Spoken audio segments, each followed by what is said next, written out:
Well, we're out here today on Lake James, fishing with Larry Wood, my travel buddy, the QC KBF. We're out here fun fishing. Larry's in town, getting out of the sweltering heat of South Carolina, up here in the beautiful mountains of Western North Carolina. I suggest anybody come to Lake James. There's lots of camping here. It's a beautiful lake. It's busy in the summertime. Try to plan your trip around weekday fishing in the summertime because it's not as bad. It's still bad, but spring and the winter here is great. And just hope to catch a few fish with Larry. He's only been catching spotted bass. Try to get him on some smallmouth, and I'll be checking back with you. This little warmouth.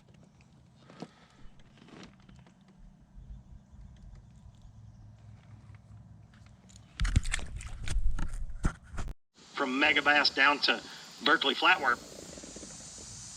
Finally got about a 12-incher. Wow. It's been tough. It's been tough. Larry's caught a couple.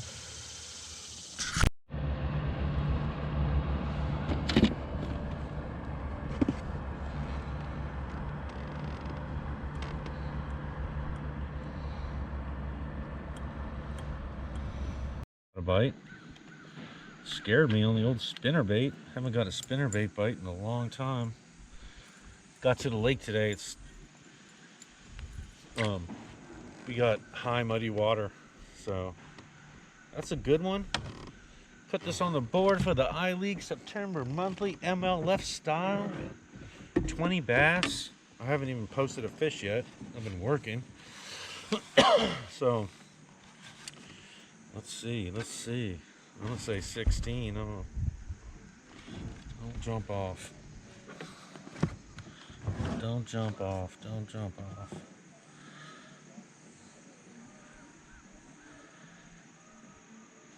Yeah, it's like we went down, we found some clear water. I found some schooling spots, but I was just like, nah, they weren't really. I don't know, I just didn't feel it. Couldn't get them to bite.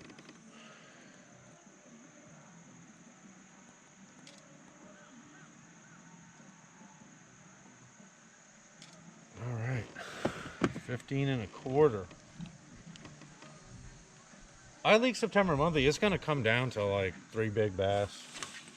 That's my prediction. It'll come down to 3 big bass.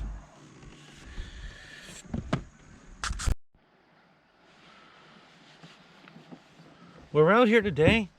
Yesterday's fishing was terrible. Man, only managed to catch that one fish in the mud. But we're give it a little change up here. Fishing's been so good down in Georgia.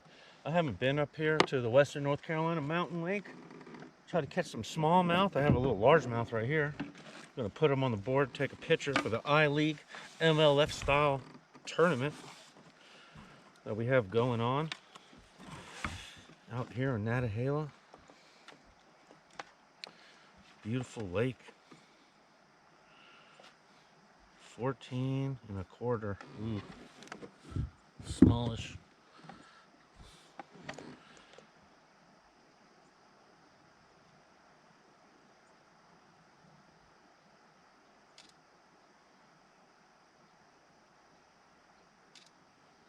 Yep, 14 and a quarter. So it's like this morning there's been no action, but every time the sun kind of peaks up a little bit, I start to get fired up. They're getting fired up behind me. I've been throwing a fluke on them because the hookup percentage is so much better. I just get out here, I get like so sick of it getting just wrecked. The topwater's getting wrecked and the hookup percentage is terrible. Whoa.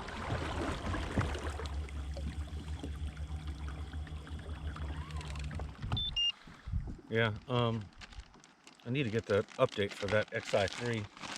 They have an update. It's like $100 and something. Like, the company is so crappy. Like most companies, they don't charge you for an update, you know? It's a joke. But you get that worked on. Try to get some good ones out here today. Try not to make too much of a boring video. Water temperature 75.3. Water temperature in Georgia was like 75 to 74. a lot of rain over there. This like, it could rain. This like never gets muddied, and the river will get like this dark stain to it after a lot of rain. But this section never gets muddy. So out here, it's been boring. I already ate my tuna fish sandwich. It's like not even 10 o'clock. But hopefully this fog starting to break up a little bit and get some topwater action here. Catch a few fish. There's a nice little smallmouth. He'll be 12 inches. He'll be 12.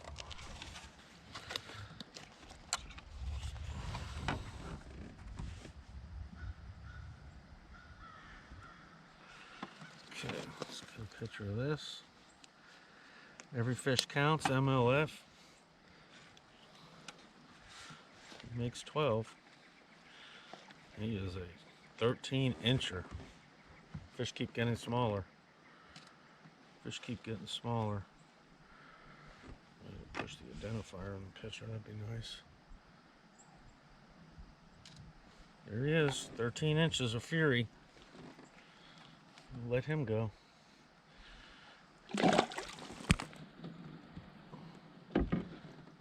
Let's see if I can get one on camera. Cast to catch.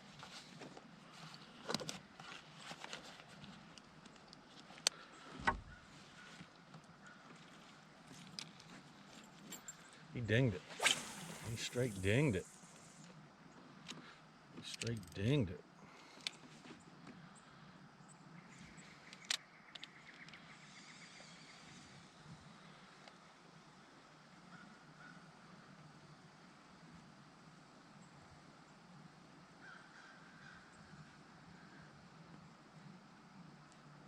Couldn't get him to eat an underspin here all summer long.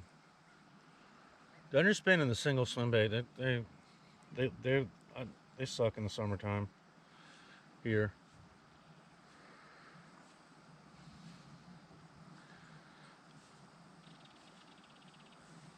I didn't fish here a lot this summer. Fishing was off. Plus my buddy, the guide out here, Dale Raxter, he died December 13th. I knew something was up. Last year he left the lake really early because he guides up here until the fall is over. Then he goes to Georgia and guides for crappie. And I knew when he left the lake early, I knew something was up. He's a Cherokee Indian, and he was like the nicest guy. His whole family, like his wife, everybody, and he's been guiding people out here for, gosh, 25 years at least. Whole time I've been fishing here, he's been here. A great guy. He's going to be sorely missed by the community. He's going to be missed by me. We would sit out here, we would talk for hours. Sometimes just me and him. We'd be the only people on the lake out here. And yeah, he's a great fisherman. Really great fisherman. R.I.P., my friend. I'll make this intro short and sweet because this will be a video of a lot of intros because fishing for me has sucked. So we're out here at Georgia Mountain Lakes. Derek just caught a good one on a buzz bait. 17 3/4. I haven't got bit yet, so we're out here in the native, pedaling along, trying to find some bait, and trying to find some bass. Because if you find the bait, you find the bass this time of year. So that's what we're doing. I might do some old school, throw some spinner bait around. I threw this last time I was here, it was muddy. I threw the spinner bait on like literally 100 docks. And then I didn't even get bit on the dock. I got bit off a piece of wood, 15-incher. That's the intro, short and sweet, and hopefully we'll be checking back with you. Man, this one crushed it with reckless abandon. Absolutely crushed it. Underspin. Gosh, whoa. Come on now. Come on now. He'll go 16 and a half, maybe 17. We're gonna measure them. We're gonna measure. I tell you one cool YouTube channel, and I go like down YouTube rabbit holes. Like if I find a kayak YouTuber that has like 160 5 subscribers, to me, that's gold. But I've been following this guy since day one. He's called Bass. His name of his channel is Bass in the Grass. And he fishes Parksville Lake out there in Tennessee. And it's a really cute channel. It's really cool. He catches, he's got some good, he fishes for everything, but he primarily catches bass. All right, don't give me a hard time now. Don't give me a hard time now. Come on now. Shut that. Stay on the board. 16 and a half. Ugh. 16 and a half. There it is. 16 and a half inches of smackdown. All right, there it is. Let him go. Let's catch another one. In the native.